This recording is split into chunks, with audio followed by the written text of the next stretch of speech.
moves the U.S. has taken in response to these demonstrations that are led by this militia group in their attempt to storm the embassy there in Baghdad.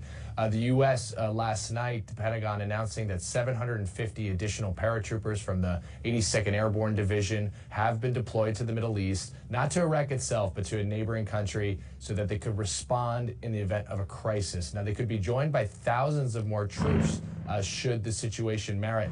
Now, these forces will be in addition to some 100 U.S. Marines that have already been sent to the U.S. Embassy to help bolster security there. Those Marines, part of a crisis response task force in Kuwait, they flew into the embassy compound on MV-22 tilt-rotor aircraft. And again, we're seeing images now, video now of Apache attack helicopters that were flown over the embassy by the U.S. military, releasing these defensive flares as a kind of a warning shot to these protesters, to these militia forces that have attempted to storm the embassy. So with the deployment of the episode over the past 48 hours changed things on the ground? Well, it makes what is already a very complicated country even more so. And we saw those protesters as they were departing a few hours ago when we were outside of the U.S. Embassy. They were not just chanting victory, they were stomping on the images of President Trump, and they were saying that they were retreating because they had delivered their message to America. And they were very quick to emphasize that even though this protest had ended, their demand that America leave Iraq has not. They said that now they're going to be keeping a very close eye on Parliament, leaving it for the time being, at least, in the hands of the Iraqi government to figure out how to handle this situation, and from their perspective, how to handle America leaving this country, claiming that they want to accomplish that now through political means. But this whole situation over the last 24 to 36 hours has really cut to the very crux of a number of very complicated issues here in Iraq. The Iraqi security forces were down there.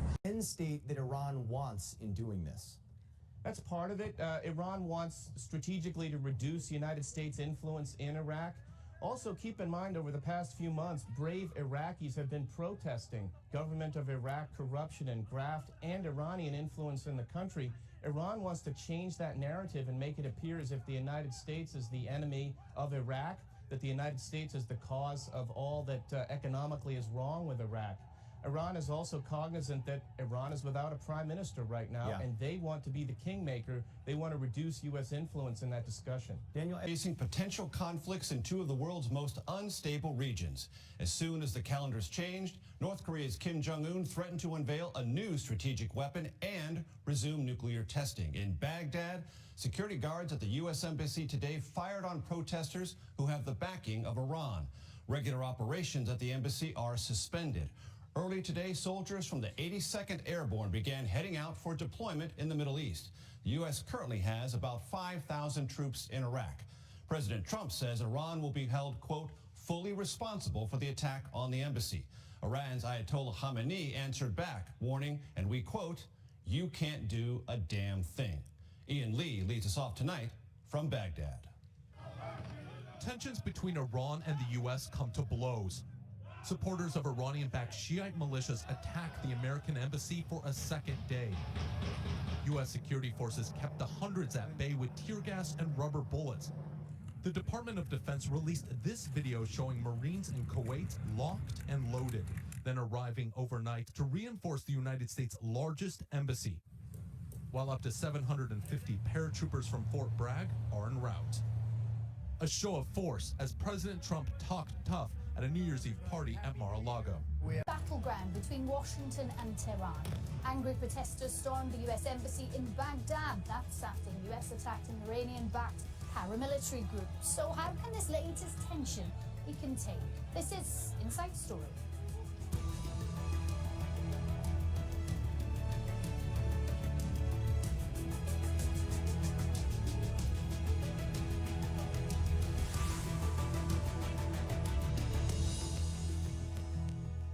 Hello there, warm welcome to the programme. I'm Julie MacDonald.